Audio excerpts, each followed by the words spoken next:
जय श्री कृष्णा। कैसे हैं आप लोग। मकर राशि जो कि बहुत ही जिम्मेदार, कर्मठ और जिम्मेदारी भरे विचारों की राशि मानी जाती है, लेकिन इनका जीवन जो होता है बहुत ही संघर्षपूर्ण और थोड़ा सा चुनौतियों से भरा हुआ।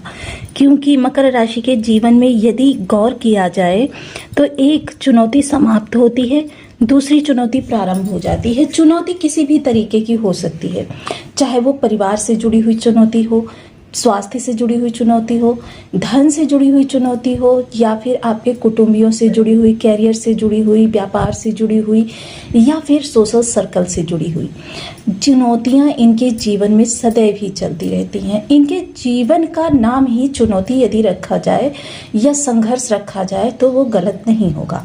लेकिन फर्क क्या होता है, देखिए, जो गोचर को पहचान कर कर्म करते हैं और अपनी कर्म के प्रति ईमानदार रहते हैं, उन लोगों के लिए इनका जो प्रतिशत होता है वो कम हो जाता है, जो ये चुनौतियां होती हैं। अब मान लीजिए कोई व्यक्ति नियमों से विरुद्ध काम कर रहा है या गोचर को नहीं समझकर काम कर रहा है, क्योंकि अगर हमारा ग्रह किसी भी कारण से निगेटिव हो जाता है तो जाहिर सी बात है कि गोचर में या जन्म कुंडली में कितना भी अच्छा बना हुआ हो, लेकिन उसके प्रभाव हमारे लिए नकारात्मक ही एक्टिव होते हैं, पॉजिटिव तो बहुत कम देखने में आता है।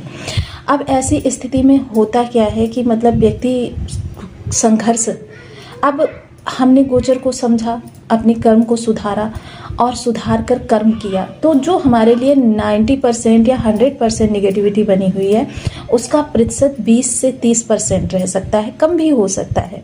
लेकिन यदि इन चीज़ों को नहीं समझा और इसके विरुद्ध गए तो ये हमको 110 तक हो सकता है। तो आज की चर्चा जो होने जा रही है, आज हम मकर के चंद्रमा की चर्चा कर रहे हैं।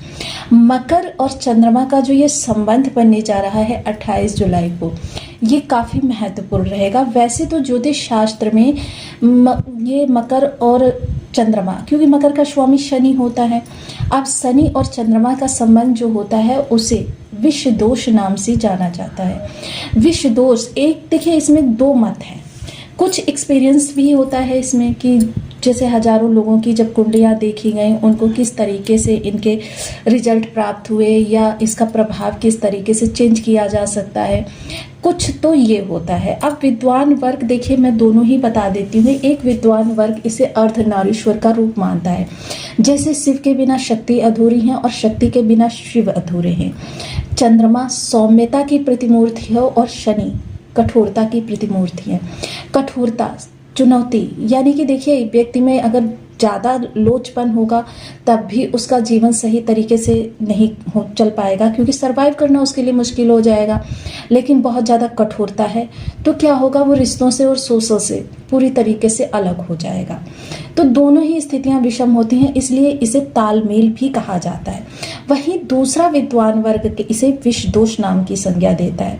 विष दोष क्या होता है, जैसे एक ग्लास भरे हुए दूध में मात्र एक बूंद आप विष डाल दीजिए, पूरा दूध विषैला हो जाता है, उसी तरीके से इसे माना जाता है। हालांकि कर्मठता तो आपकी बहुत ज़्यादा बढ़ा देता है, क्योंकि चंद्रमा का स्वभाव है जिस ग्रह के पास होता है उस ग्रह को एक्टिवेट कर देता है, उस ग्रह को प्रभाव देने के लिए बाध्य कर देता है।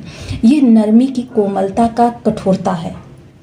लेकिन वहीं शनि जो होते हैं वो इतनी ज़्यादा एक्टिव हो जाते हैं कि प्रभाव अच्छे हों या बुरे, दोनों ही स्थितियां बन जाती हैं।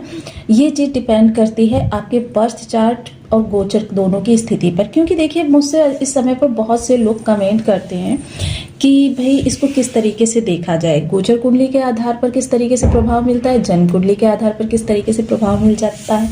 तो देखिए यहाँ पर मैं स्वयं का एक्सपीरियंस अगर बताऊँ तो देखिए ग्रह कितना प्रभाव देगा, कैसा प्रभाव देगा, ये आपके बर्थ चार्ट डिपेंड करता है। लेकिन आप कहाँ से देगा यह गोचर डिसाइड करता है। और वहीं अन्य ज्योतिष वर्ग या विद्वान वर्गों का ये कथन है कि 50-50% कि गोचर कुंडली 50% इफेक्ट करती है और जन्म कुंडली 50% इफेक्ट करती है। इस आधार पर हम इसको देख सकते हैं। तो आपको जैसे सूटेबल लगता है, क्योंकि ज़रूरी नहीं है कि आपके लिए यही दो चीज़ें सही हों, क्योंकि हर व्यक्ति के कथनानुसार उसको अलग अलग प्रभाव मिलते हैं। तो बने रहिए हमारे साथ इस वीडियो में। चंद्र और मकर का ये संबंध किस तरीके से हमारे लिए प्रभाव लेकर आएगा, इस विषय पर चर्चा करेंगे। क्योंकि वर्तमान समय में शनिदेव महाराज जो कि हमारे राशिपति होते हैं, लग्नपति होते हैं, वो हमारे लिए प्रभाव को थोड़ा सा परिवर्तित किए हुए हैं। किस तरीके से प्रभाव मिलेंगे, यदि आपके लग्न में 10 नंबर बना हुआ है तो ये राशिफल आपके लिए, यदि कुंडली में कहीं भी चंद्रमा के साथ 10 नंबर बना हुआ है तो ये राशिफल आपके लिए। कुंडली ना होने की स्थिति में आप इसे नाम राशि से भी देख सकते हैं। यदि अभी तक आपने अपने इस चैनल को सब्सक्राइब नहीं किया है तो प्लीज़ सब्सक्राइब कर लीजिए, वीडियो को लाइक कर दीजिए, चैनल को शेयर कर दीजिए। इससे होगा क्या कि हमारे आने वाले हर वीडियो की नोटिफिकेशन मिल सकेगी आपको सबसे पहले। एक प्यारा सा कमेंट करना बिल्कुल ना भूलें, कमेंट से हमें बहुत मोटिवेशन मिलता है, हौसला मिलता है और ये पता चलता है कि आप और क्या जानना चाहते हैं। सर्वप्रथम चंद्रमा जब मकर राशि में आएंगे, क्योंकि चंद्रमा का जो 28 जुलाई को ये गोचर होगा, ये काफ़ी महत्वपूर्ण होगा क्योंकि शनि वक्री होंगे। शनि जो कि तृतीय स्थान में बैठे हुए हैं, शनि और चंद्रमा का ये लाभ संबंध बनेगा और मकर राशि से चंद्र का गोचर मकर राशि को एक्टिव करेगा, जहाँ पर शनि के प्रभाव पड़ेंगे। ऐसे में स्वभाव आपका किस तरीके से रहेगा? स्वभाव थोड़ा सा एकाकी तो होगा, लेकिन स्वभाव आपका मंथन करने वाला होगा हर उस स्थिति पर। तो जाहिर सी बात है कि अगर इसको हम अपनी विषमताओं से, जैसे मान लीजिए कि हमारे करियर में कोई दिक्कत आ रही है, या क्योंकि देखिए ये दोनों राशियां एक दूसरे के जस्ट सामने होती हैं। अगर इसको माना जाए, क्योंकि शत्रु राशि तो बेशक है लेकिन ये एक दूसरे की पूरक भी है। जिस समय ज्योतिष शास्त्र की रचना हुई थी उस समय ये पूरक भाव माना गया है। आज हम इसे शत्रु भाव मानते हैं, लेकिन उस समय पर ये पूरक भाव माना गया था।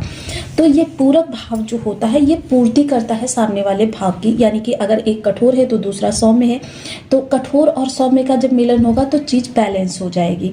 तो जाहिर सी बात है कि इस समय जो आपके स्वभाव में एक कहते हैं ना तेजी आएगी, एक तीव्रता आएगी, क्योंकि शनि की शक्ति इस समय पर बहुत ज्यादा बढ़ी हुई होगी। इस शक्ति को चंद्रमा यहाँ पर चैनलाइज करने का काम करेंगे।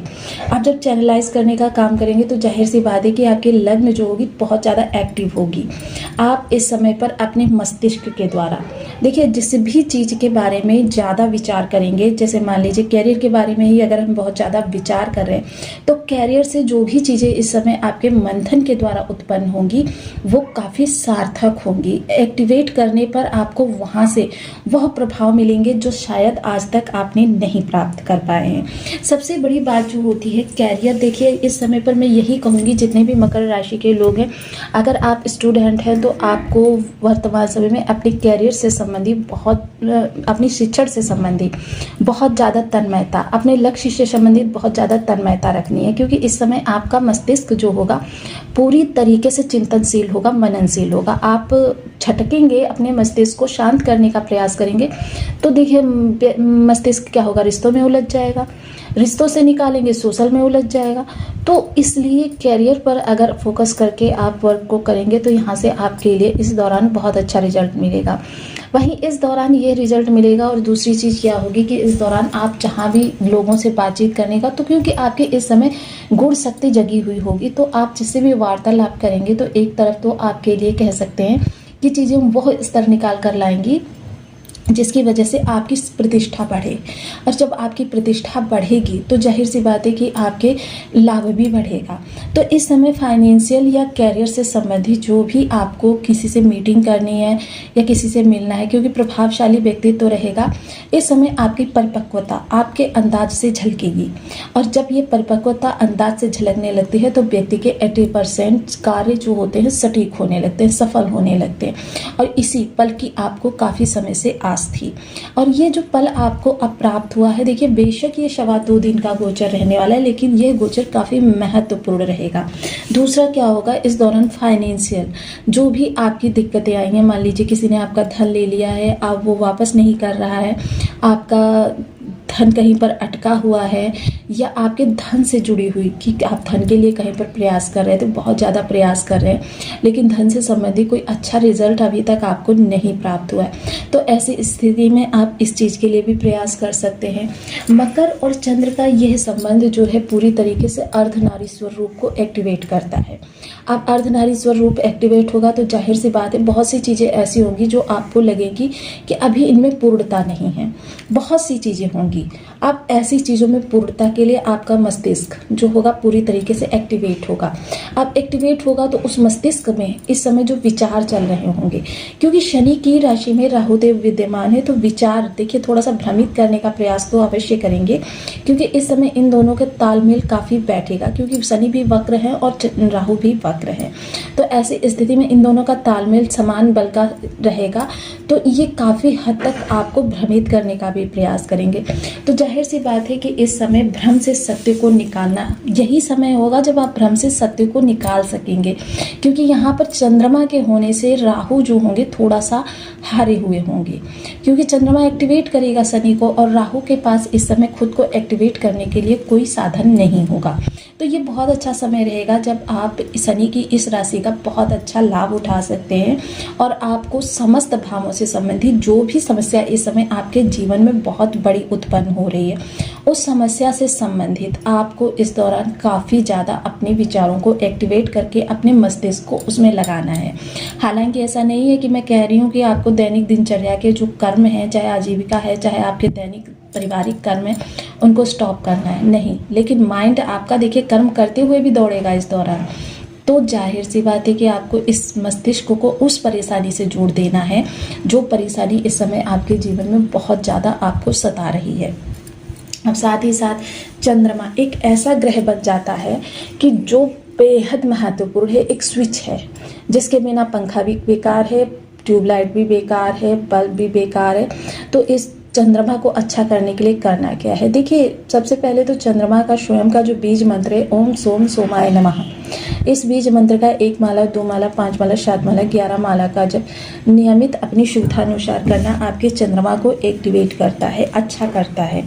दूसरी तरफ अपनी हथेली के इस वाले भाग पर आप चावल का पेस्ट या फिर कच्चा दूध मलकर अगर 108 बार नित्य प्रति इस मंत्र का चैंट करते हैं, तो आपके चंद्रमा आपके लिए कितने भी खराब परिचार में क्यों ना हो,